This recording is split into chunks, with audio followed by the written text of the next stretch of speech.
Hello, everyone, and welcome back to Book Talk with Kara. Today, I've got my friend Jaime Jo Wright back on, and we're ready to talk about her latest novel, which is Tempest at Annabel's Lighthouse. And if you know anything about Jaime's books, you know she writes Christian Gothic, which first question everyone always asks is, what the heck is Christian Gothic? Right. And you write award winning. I was there at the Christie's this year when you won the Christie for uh, mystery thriller suspense with hmm your novel. So let's start with that. What is Christian Gothic? I think that's a really good question because it almost is an oxymoron. Yeah, it is. You And I think know? that's why I want to start there Yeah. because people are Yeah. always like, okay, those don't seem to go together, but you do it so beautifully. You're always nominated or winning awards. So what is it? How do you put those two together? So it's kind of like there's so many authors in the general market that write Gothic. So, and Gothic is known for being dark. It's like Edgar Allan Poe. It's almost depressive. And you've got, you think of gargoyles and you think of ravens and crows and, all those dark things. And I love that side of Gothic. It's also really kind of historical in nature. Mhm. And so it's not something that you're going to necessarily find in contemporary times. And so, that's half of it. But then when I bring in the Christian side, I always look at Gothic and I'm like, it's so dark, and so often the books leave you on this really dark note. Like the story's resolved, but you kind of walk away going, whoa, that was heavy.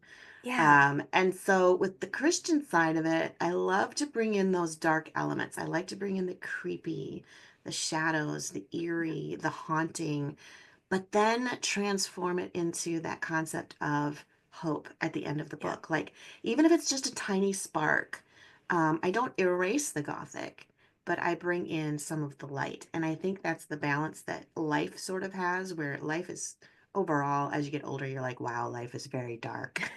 Yeah. But God brings in hope. And so that's kind of like the missing element I saw in the general market, where I loved those dark stories. And I don't mind, them ending on a dark note personally, but that gets depressing when you read it all the time. Well, and that's like before we started recording, you and I were Yeah. talking about real life and Real things that are life. going on. And Yes. life is that way, Yeah. but there's also God and there's hope. And Yeah. if we didn't have that, I mean, man, life would be depressing and all of Yeah. that. And yet, one of the things that I think one of the gifts you bring to readers and to the world is you bring this ray of hope and this ray of light that life can be really dark. And Mhm. just looking at the world around us right now, Yeah. man, if we didn't have the hope that comes with our faith, Right. it could be a really hopeless place. And Absolutely. I know that with what we both write, part of what we're doing is we're saying, man, it doesn't matter how dark life gets. There is always hope. There Right. is always God is always here. Right. Sometimes it's hard to find him, but he is always here.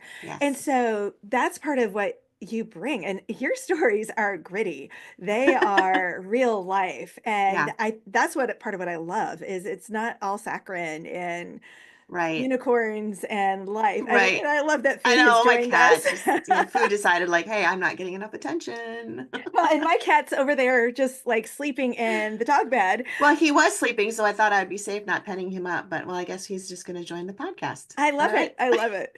Um, but so with the Tempest of Annabel's Lighthouse, the other thing I love about your books is that they're often rooted in some piece of real history because there's Yes, an element of dual timeline to most of yours. correct. So what's that rooting in real history that grabbed you as the what if that sparked the story? Is it Yeah. a real location? Was it a real headline that you saw based in historical times that got your writerly what ifing started? What Yeah. was it? Yeah. Well, this one was fun because I actually started writing this story, I think when I was 20. Like, I mean, this is Ooh, this is the story from like yay old, before I was ever published. And it's morphed so many times over. You know how that is. Like you have this favorite yeah. location, favorite setting. So really there's not a lot original left in this book from what I started with when I was 20, Oh, so that's 20 years fun. ago. But the original part is what's inspired it, and that is Lake Superior on the Upper Peninsula of Michigan. There's an area called the Porcupine Mountains. And we're not talking Rocky Mountains, but we're talking like, massive bluffs and really deep valleys. And I grew up going there. I mean, I played on the shores of Lake Superior. My dad was raised in the UP. And so those are kind of like old family roots. And then Yeah. when I was there, there's a small town. It's not even really a town. It's like a street, which you'll see in the book. I based it off of that. It's called Silver City, and it sounds like this really huge place. And it's literally a road now with a couple of buildings. But back in the day, it was the one silver boom of silver mining in the Porcupine Mountain region. And Porcupine Mountains are known for copper mining and all this mining, but not silver. And there was a silver vein that was discovered briefly, and it was one of those weird things in history where there was like a spike for just a couple of years. There were investors from all over the United States, and then just the entire thing came crashing in, and investments Mm. were lost. The silver was gone, and it just died and became a ghost town. And so that's what inspired me going, there's got to be some story wrapped around this, right? Yeah. There's got to be something. Oh, I love that. And sometimes it is just that tiny little Hmm. spark that'll get us going and Yeah. we're like, "Ooh, there's something here. I can do Hmm. something with this."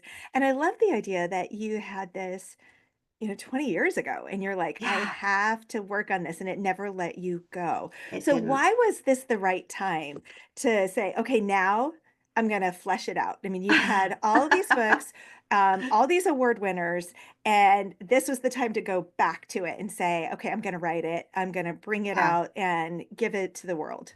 Yeah. Well, my editor said that they really would like me to write a book that was not a retelling, but inspired by something Edgar Allan Poe. Mm. Because I'm such an Edgar Allan Poe fan, and if anybody knows me, he's right behind me on the wall. Yeah. Um, and so I was thinking, and there's lots of obscure ones, and I was thinking, oh, let's do an obscure one. And then I was just like, this setting screams Annabel Lee, where there's this love and it's lost and the thing with Edgar's poem Annabel Lee is you don't really understand what happened. Like there's Mhm. no explanation. All you know is they fell in love desperately, obsessively, and now they're no longer together and it sounded like she died. And so I thought, what if there was a ghost legend with a character named Annabel who has essentially haunted the region since 1850s, and now we get into contemporary times in the contemporary setting, and she's still around in the area. And the thing with the Porcupine Mountains too is because of it obviously originally belonged to the Native Americans, and there's so much lore and legend even around um, their own culture, and it's all just woven in there. So it just screamed, I have to bring it out now. This is the time. And I've got a few readers that have been incessantly bugging me to write a Lighthouse book. So there was that Oh, too. that's I'm so like, fun. I need you to stop emailing me. Fine, I'll just write the book. Oh, that's so fun. And there's something compelling about Yeah. lighthouses and that setting, and it, Hmm. it would be perfect for ghosts and all of that. Yeah. So, what's one way that this book changed from the first draft? Or was it something that you were like, nope, it flowed and it stayed exactly the way I imagined it from the beginning, and the editors just gave their kiss of approval, and that was that. I wish. I wish. It would have been really easy. I would have had it done in like a week. No, it changed dramatically. Originally, it was not a split time story, so it was just the historical setting. There was no contemporary version. Um, and the characters, I had two different versions of the story. And the main character in the historical part was, I had to try and figure out how to say it without spoilers. They were just very different, two main characters, and I ended up merging them. So I took pieces of this one and pieces of this one, and I merged them together and made Rebecca, who is my heroine in the past storyline of Tempest. And so that changed. The hero changed. Really, about the only thing that stayed the same was the concept of the silver mining, the Porcupine Mountains, the lighthouse, and then one key element about the heroine that I can't say because it would spoil everything. And we don't want to spoil And we it. don't We want to do want that. everyone to just be wowed. Right, So right. that's amazing. Um, so when you think about this, what are the essential characteristics of a hero Mm, that you can root for? yeah. It's funny that you asked that because the story as I was developing it, I wanted to do something a little bit different. There always is a romantic angle. People don't think I write romance and I'm not like ooey gooey. But Yes, that's how we're um similar because no, we're neither yeah. of us are ooey gooey. No, I love, but I still love the relationship aspect of it. And I wanted to bring in the concept of really Annabel Lee's storyline in the poem that Edgar Allan Poe wrote. I wanted to write about the different levels and types of love, like obsessive love, sacrificial love, and there's other elements of love that are involved in that. So I was looking at heroes because heroes are sort of, from a feminine side, and a feminine reader we look at the hero as being the epitome of love, right? Yeah, The rescuer or whatever. Um, and what I found in the qualities, especially in one of the heroes particularly, um, is love can be boring. It can be extremely boring because we want romance all the time. And that's what gets our heart aflutter even as we read yeah, a book, right? Um, but I got to thinking, it was that question, what makes a good hero? yeah. And I started thinking of words like they're just there, they're Mhm. loyal, they're dependable, um, they take care of the little things, they run under the radar, but the minute they're gone, you notice. Yeah, Um, they're self-sacrificial. And honestly, I basically started writing out all the character lists of my husband that drive me nuts. And then I realized I would be lost without them, right? And yeah, that's what I started thinking really makes a really, not just a good hero, but a realistic hero that readers can walk away from the book going, I wish I had someone like that. And it's realistic. Like you could yeah. actually hope for it, and you're not hoping for some bulked up alpha male that is going to rub your feet every night and give you a massage. Like, that's not realistic. I'm sorry. If that's your dream, I'm popping your bubble right now. It doesn't happen. Yes, it's just like having a billionaire boyfriend is Right, just not right. I realistic. mean, live in your fantasy world for fiction, I'm fine. But when you walk away, if those are the standards you're holding a man to, ee, Yeah, ee. exactly. So, yeah, that's fictional. It is not real Yes. life. No. We don't all No. get Travis Kelce, sorry. No. So, yeah. So when you're writing these books, some because you've been on before, I wanted to have some Oh, yeah, different kind of totally. fun questions. Yeah. Um, are there books or authors that inspired you to become a writer? Oh, heck yeah. So many. And it starts back with the classics like the Bronte sisters, you have Wuthering Heights and you have Jane Eyre and All the another classic all the Gothic. classics.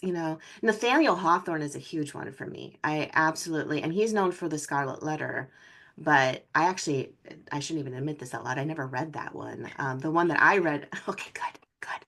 Yeah. Shh, we See, there's just a outed. reason we're friends. I know, but I read The House of Seven Gables. Mm, And if you want a creepy, dark Gothic read, that's the epitome. Like, I'm like, he gives Edgar Allan Poe a run for his money with that book. So those were early on years. And then honestly, Colleen Coble, she's huge mhm. in the Christian market and the general market, and her books were just like riveting to me with their suspense. I always felt she had a good balance of the romantic in there too. It wasn't Yeah. I'm a romantic to a degree, and it fit that. And even Jeanette Oak. I mean, I'm as far away from Jeanette Oak as I could possibly be. But the thing that I learned from her books, and I loved reading historical romances and prairie romances, and honestly, I still do, um, is she had such real characters Mhm. and the layers that she put in the stories, even though her stories to a degree were intricately simple, um, her characters were so relatable. They weren't glamorized or glorified. And so, like when you read When Calls the Heart, and they go out into the Canadian backwoods, and he's a Royal Mountie.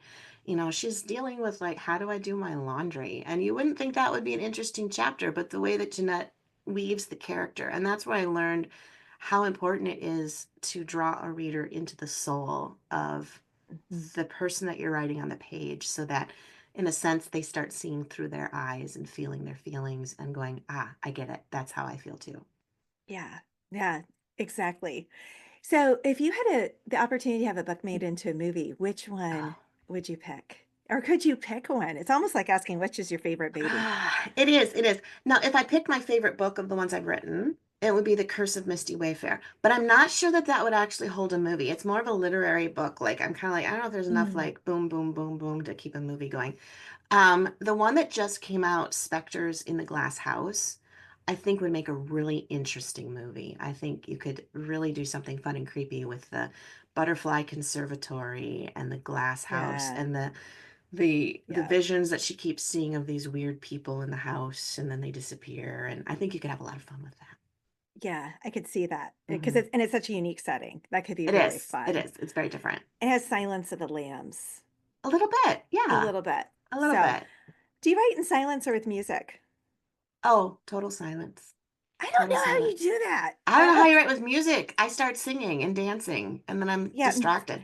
no, I soundtracks all the way. Oh, I Soundtracks have all the way. playlists. I have playlists. So sometimes I'll listen to some of the songs to get me in the emotional mood, Uh, but then I have to turn them off. Like I can't write and keep listening because then I start singing and I used to be a singer in a band and all that kind of stuff and so that triggers a different part of my brain and oh, I can't separate it. So, yeah, it has to go into utter silence or just lots of people talking. I can write in front of a TV, I can write in a coffee shop, but if it's music, I can't write.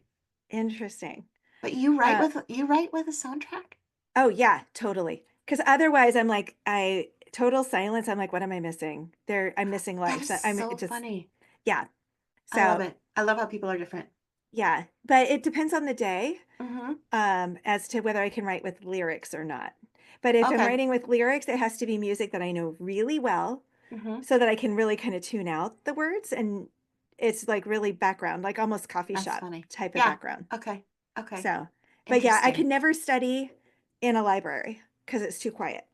It's See, just and too my quiet. daughter, she's always blasting music while she's studying for school. And I'm like, you need to turn that off so you can concentrate. She goes, Mom, if I turn it off, I will Yeah. fail. And I'm Yeah. like, okay, No. I'm gonna trust this because it makes no sense. All right. So, last question for Yes, you. Do you read your reviews? I do. I See, I do read. too. I do. I actually will spend like time, like in the evenings when I'm just watching TV, just thumbing through reviews. Um, I find them extremely educational, even the one-star reviews. I would much rather a reader give me a one star than not give me a review because I want to see why they didn't like the book. Yeah. Even if it's extremely critical. I mean, I've got a fairly thick skin, so I don't get my feelings hurt too hard. But I have learned a lot from one star or Mhm. two-star reviews, going, "Oh, that's a really good point. Let's not do that again." And then Especially when there's a yeah, cluster. You know, if it's exactly, just one, if exactly. it's a one off, I'm like, okay, my book just didn't resonate. But if there's Right, a cluster, I'm like, ooh, I need to pay attention to that because it's more exactly. than one or two people. And Right, so, right. um, Yeah, you and know, I'll get the cluster of like, "Oh, I didn't know this was a book that had God in it." and then And you're I'm like, like, yeah, well, mm, sorry. yeah. But then, But yeah. I'm like And kind of, that's why I do book talk because I'm like, yeah, my book may not be your thing, but I can help right. you find a book that is your thing. Exactly, exactly. I always compare books to like an art gallery, which I know you'll Yeah. appreciate. Like the Uffizi, like I don't think I'm pronouncing it Yeah. right, but Yeah. you go into the Uffizi, and I was in there with my sister-in-law, and I'm going, oh my gosh, that painting is gorgeous, and she's like, it does not resonate with me at all. I would never put that in my living room. And so, art is really subjective. Yeah, exactly. Exactly. But I can help you find the book and the author Exactly. that you will like. Mm-hmm. So, all right. So, speaking of that, as I drop my phone, uh, where can readers find you online and learn more about you and your books, Jamie? Absolutely. Well, you can go to JamieWrightBooks.com. My first name is spelled Jaime. And my books are there. I'm actually redoing my website, so books are being added as we go. And then I'm on all the social medias. Yep. I'm on Facebook, Instagram, Threads. I was on TikTok, but with all the ooh, I'm just leaving TikTok to other nations. And Yeah. uh, You can only be so many places. I And then know, you're I like, know. I wasn't heartbroken when I was like, you know what? Let's just skip TikTok for right now. We'll yeah. focus on Instagram. Yeah. Well, thank you so much for joining me today. And people are really going to enjoy The Tempest of Annabel's Lighthouse. And there's a reason your books are winning all the awards. So thank you so Thank much for you. joining me today. Thanks, Kara.